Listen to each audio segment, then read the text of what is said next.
From the library of the New York Stock Exchange at the corner of Wall and Broad Streets in New York City, you're inside the Ice House, our podcast from Intercontinental Exchange on markets, leadership, and vision in global business. The dream drivers that have made the NYSE an indispensable institution of global growth for over 225 years.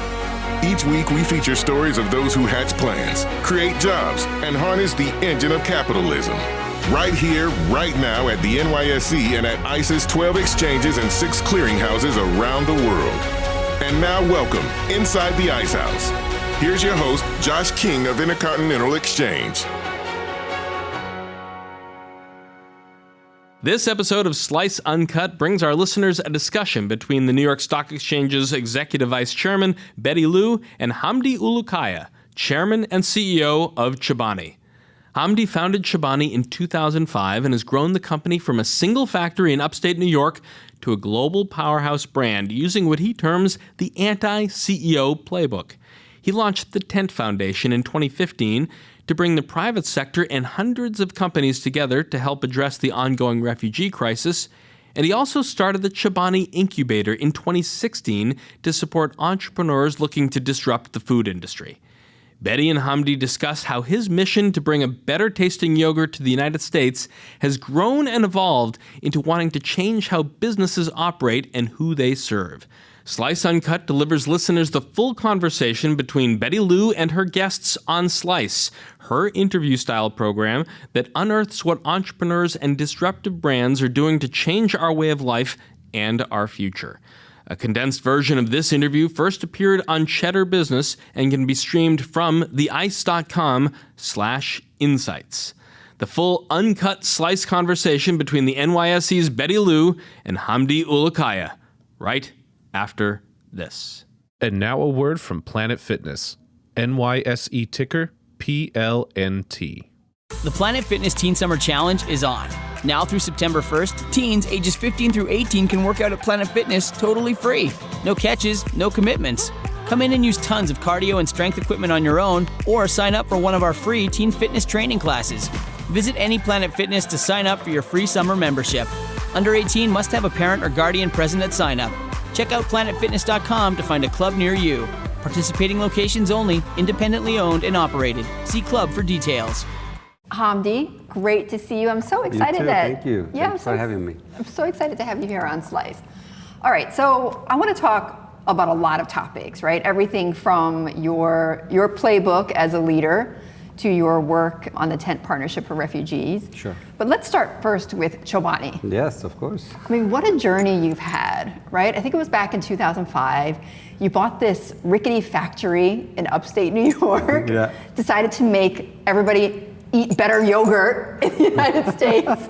And then from there, you've now grown. You've, 2,000 employees.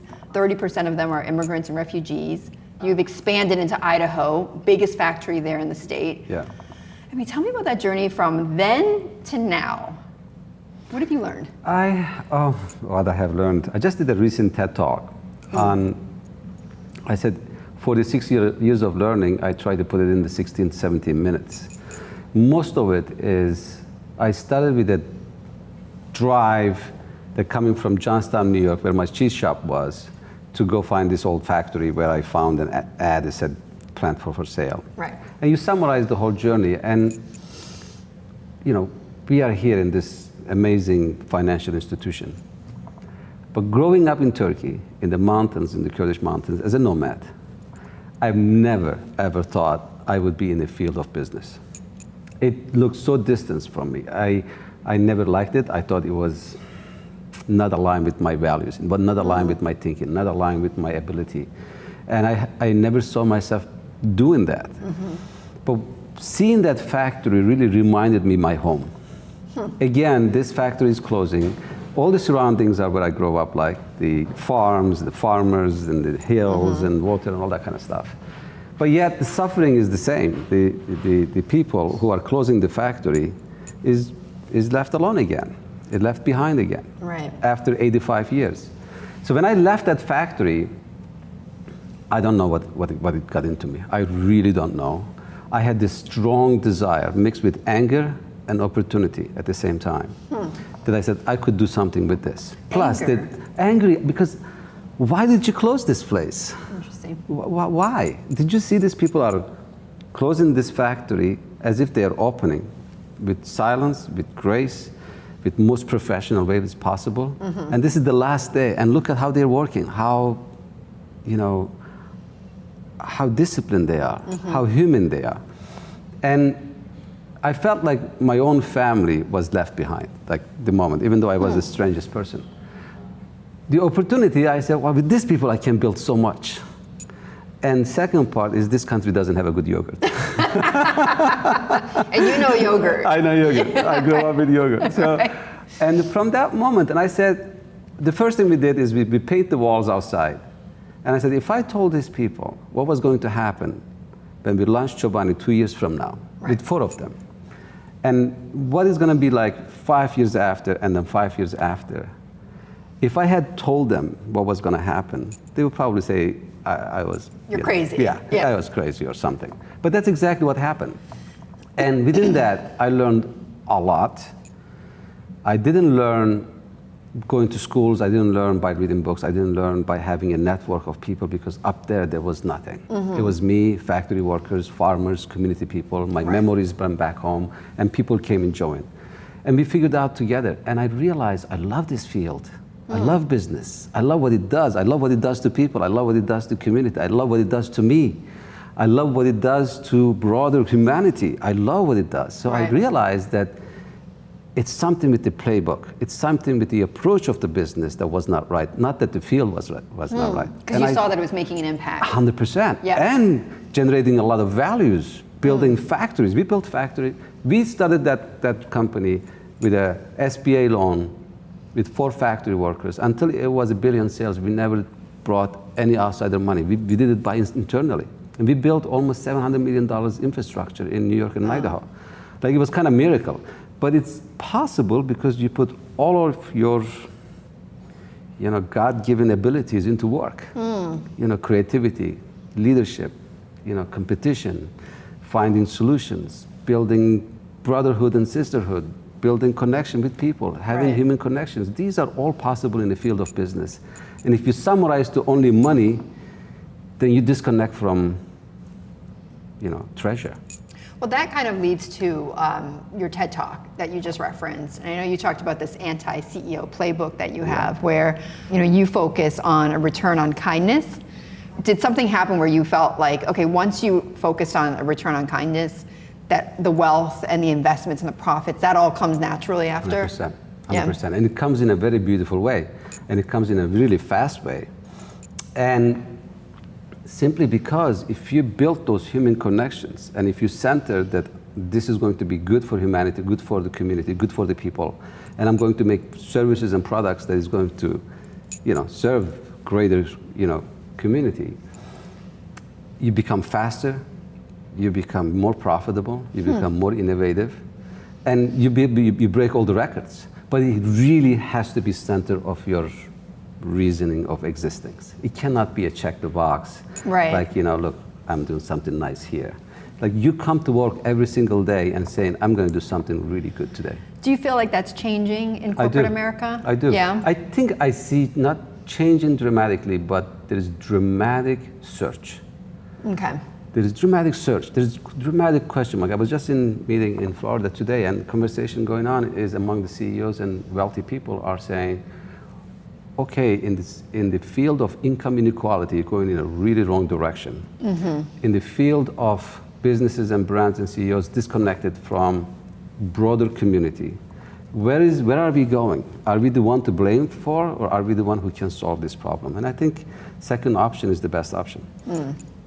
And Betty, a lot of conversations are happening in these institutions in a lot of places around the world of what is business and CEO's role in society and community going forward.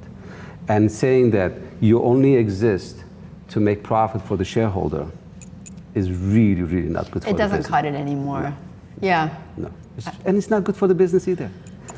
let's get the right way. Well, and you've also mentioned before, though, and this was, we're talking a decade before, when maybe it was more about, a return on shareholder value, that you talked about Chobani being a calling for you. Like, is it almost like a religious thing for you, or like a mystical thing? Yeah, not really. It's a yogurt company. We practice all the business functions. Right. I love competition. I love creating new stuff. I mean, I'm really excited about the second part of this year, the things that we're going to launch. Just coming here, I was on the phone with my R&D team in Idaho. We're going there next Tuesday, and we have all the meetings. Right. I love this field. It's not like... love the business. I love the business. Don't mix it with the NGO. Don't mix it with, social enterprise or whatever it is. It's a field of business. It's a business. It's business. And it's perfect. But it's not just to make money. Right.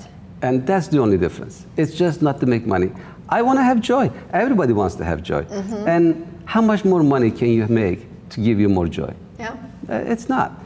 But if you can make more money, your shareholders can use it for the right reasons, your company can use it for the right reason, build infrastructure, your employees can have use for it. There is a great tool called money. Amazing tool is called money, but it's just a tool. I want to talk in a little bit about how you're encouraging businesses with their money to incite social change around the refugee crisis. But you personally, I know it was a few weeks ago, I think it was, where you had donated to this Rhode Island school to pay for hot lunches for these kids. Yeah. And I watched your LinkedIn video, and you just said it broke your heart, right, to see this. So what was behind that? It was morning, and I came to the office, and I just kissed goodbye to my son from home. And I'm still in that emotional place. And coming to the office, and my colleague says, "Did you hear that?" And I immediately pictured a kid goes to school, and it's at lunchtime, and he or she is not given food because somebody didn't pay for the lunch money. And then the next person has the hot food, and she doesn't or he doesn't. It's called shaming. And the first reaction I had is, it cannot be. This cannot be happening in this country. Right. This cannot be happening anywhere, but cannot happen in Rhode Island. And it was true. It was happening. And it broke my heart. And, it was symbolic, but I thought it's extremely important to bring this to attention to everyone. That at least, we are politically divided. We are so many different opinions and everything else. But when it comes to children, and when it comes to them having an access to good food and lunchtime, where they're in the school, they cannot be shamed. And they can be just children and play and learn and be friends and go home without they're emotionally hurt. It's something that we can all unite. Seems so basic. So basic. Right, so basic. Yeah. And it was interesting then a few weeks later, and I don't know if it's connected, but then you had Robert Smith at Morehouse College, who then said, I'm going to donate, I've made my billions and I'm going to donate to pay off everybody's student loans. So I wonder if you started a trend here, Hamdi. I don't know. I think there are a lot of good people out there. I really do.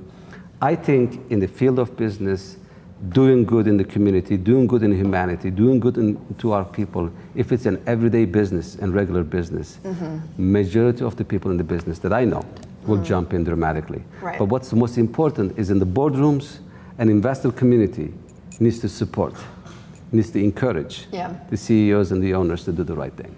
And you're encouraging CEOs to pay more attention to the refugee crisis, right? So you've worked with many brands. Some of them here are listed at the New York Stock Exchange, like Uber, for instance, and others, to work with you on private businesses like Chobani. How are they going to address this crisis? So that led to the Tent Partnership for Refugees. So describe to me that journey, that story. Journey started, my journey hiring refugees that settled in the US has started early days of Chobani. That I heard that there are people who settled in Utica, they can't find jobs. And we were growing, we were hiring, and I lived in Utica, and I went out there and said, what's the problem? And realized these people have right to work, but they just can't because either they don't know the language yet, they don't have transportation, or they haven't had any training of the work. So this could be solved very easily. And simple things, providing cars or buses, or getting translators, or training them in job, giving a little bit of an extra effort. So we end up having 30% of our employees, hundreds of them, 400, 500, 600 of them were refugees. Right. And when the refugees crisis came into an highest place, and this became a political, topic, I invited people to say, guys, look, there's 19 different nationalities, 16 different languages. We are shoulder to shoulder, brothers and sisters. We're working and making yogurt and making life for our families. What's the problem here? It's a humanitarian issue. It's not a political issue.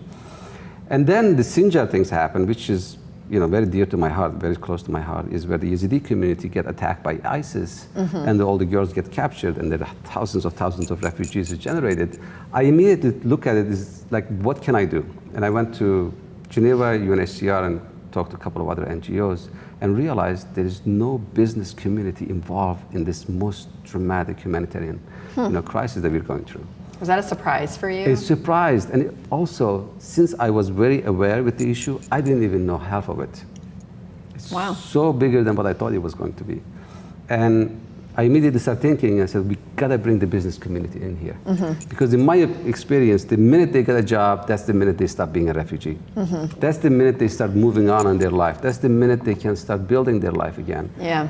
And this idea with few companies joining us in 2016. Today we have 130 companies. We have companies joining. Today L'Oreal and Accor, these are two amazing French companies publicly joined that help refugees wherever they are. That's amazing. And we Great were in brands. Netherlands. Yeah, in Netherlands we had amazing event, the companies, public companies, big companies coming up saying, we're gonna help them here in Netherlands by hiring, by training, but we're going to help them where they are in Turkey or in Jordan, helping them to start businesses and small businesses or training them. I never thought we would come to this point, but we have so much to do. We have so much work to do. Because when we get together and collectively work towards solving one of the biggest humanitarian problems that we face, things get easier, safer, move faster, innovation comes, And, I am hoping that not only we join and announce that we're going to help, that in the next years, we start building these partnerships everywhere around the globe. Not only on the part of refugees, but everything else. But this particular issue, I feel like if we don't get involved, and governments are having political debates and issues, NGOs are running out of funds and monies to be able to serve on this so much suffering, millions of people, and 95% of them are in the region. They're in Jordan and Turkey and Lebanon, in Ethiopia, in Bangladesh, in Malaysia. This kind of suffering, we cannot move on as a humanity. And it'll be all our responsibility. All our responsibility. Yeah. So, Hamdi, I'm honored. I have to say, in all transparency, I'm honored to be on, the Tent Advisory Council, and I'm kind of curious a little bit. It hasn't been in existence for that long. As you mentioned, 2016. You've done, so much already. What's been the one thing that you've learned that's been surprising to you? That how CEOs are eager to engage in a debate, and once they're convinced, how fast they move. I was so surprised. In Netherlands, we had a meeting around the table with the help of some friends, and we had debates, and they had concerns. They had really questions, and we talked, and 6 months later, we had this public event where a lot of companies came in and says, you know what, we're going to get into this space, and we're going to help. The other part of it is, as people talk, what does refugee means, they're coming into the communities, and how bad could that be, how damaging could that be, and all that kind of stuff. Still, majority of ordinary people love to help, want to help, and they want companies to get engaged. And we did a business study and branding study with NYU, with a professor there, Professor Tulin, that most majority of the young people likes companies and brands to get involved in the topic of refugees, and their loyalty and purchase, likelihood of purchasing goes dramatically high. So I think the world is going a certain direction. There is some noises that are happening here and there. But in those things really surprised me, despite the fact that this community, unfortunately, branded in a completely wrong way. with terrorism, with all the other kind of stuff. Despite what you hear in the media. All this stuff. Yeah. People are still paying attention to, these are brothers and sisters, these are girls, these are children, these are the people who never wanted to leave, but they were forced to leave. These are the people who are leaving because their life is in danger, their family's life has been in danger. And we want to help, and we wanted to help as a humanity. And that's it shouldn't surprise me, but it surprised me a little bit. It's a good surprise, though. It's a good surprise, yeah. So before we go, Hamdi, I want to just get back to your own personal journey and you, and as you mentioned, growing up. I'm curious, we ask a lot of CEOs, because I think a lot of people are shaped by their childhood experiences and by their parents as well. So how do you think your childhood experiences have shaped you? What you learned from your parents, your mother? Yeah. I'm a nomad. I'm a true nomad. I grew up in... Is it hard for you to stay in one place then, or? It has been until I got my boys. Right. I moved since I was 11 years old. Yes. Related to business, when you are up in the mountains and moving from place to place and making yogurt and cheese, money means nothing. There is no store to buy anything with. Right. So you learn that your respect is your biggest wealth. Your dignity, your honor is your biggest wealth. The second part I've learned from my childhood is what social security means. What I meant by that is we didn't have polices and all these things to take us in secure and safety. We were just safe. We never thought about living under those tents, that something will happen to us. The other one is we knew that if our herds were attacked by wolves and lost everything that we have, the next day everyone will bring one sheep and I will have another, exactly the same. So there was this social confidence that people were trusting each other. Not that we didn't have problems and fights and all that kind of stuff, we always did. And I grew up learning from my mother. My mother is probably 90% of me, what I am today. Everything I learned, I saw, is from her. She was this amazing person in my life. And my father was this leader of the community. The fathers back then wasn't as involved in children, but he was a great example for us. I would say there is not even a day goes by I don't travel back to my childhood. There's not even one day. And I always remember my childhood not filled with many, many toys or options and luxuries and all that kind of stuff. It's difficult, it's not easy to be a nomad. Right. But I remember being full of joy of things that I experienced. And I think that whatever I brought from my childhood where I am and where I end up in upstate New York, whatever the good comes out of it is a combination of those two. And do you try to carry that on with your child now? I do.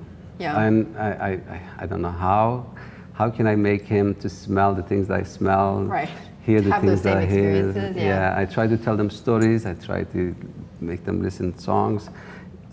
Here's the thing. I don't think my childhood or what I have seen or learned was unique than a child grows in upstate New York or New York City. It's just those relationship intensity is extremely important. You either like playing baseball with your dad and mom, or you play, soccer with your dad and share that moment. I think it's those human moments, real human moments, outside of the things that money can buy. Yeah. It's just real moments is something that you carry with you a long, long time. And I had many of those. It sounds like very vivid memories. Very, very. From your childhood. Hamdi, great to talk with you. Thank you so much for joining me. Thank you, and I want to thank you for inviting us here, and so honored to have you in our 10th Advisory Council, and looking forward to our meeting tonight. Yes, see if we can convince more people to come join us. That's right, the movement, continue the movement. Thanks so much for joining us inside the Ice House for a special uncut recording from the Slice episode with Hamdi Ulukaya, which appeared on Cheddar Business and is part of Intercontinental Exchange's Insights that can be found at theice.com/insights. If you like what you heard, please rate us on iTunes so other folks know where to find us. And if you've got a comment or a question you'd like one of our experts to tackle on a future show, email us at icehouse@theice.com or tweet at us at IceHousePodcast. Our show is produced by Pete Ash and Teresa DeLuca, with production from Ken Abel and Stephen Romanchik. I'm Josh King, your host, signing off from the library of the New York Stock Exchange. Thanks for listening. Talk to you next week. Information contained in this podcast was obtained in part from publicly available sources and not independently verified. Neither ICE nor its affiliates make any representations or warranties, express or implied, as to the accuracy or completeness of the information and do not sponsor, approve, or endorse any of the content herein, all of which is presented solely for informational and educational purposes. Nothing herein constitutes an offer to sell, a solicitation of an offer to buy any security, or a recommendation of any security or trading practice. Some portions of the preceding conversation may have been edited for the purpose of length or clarity.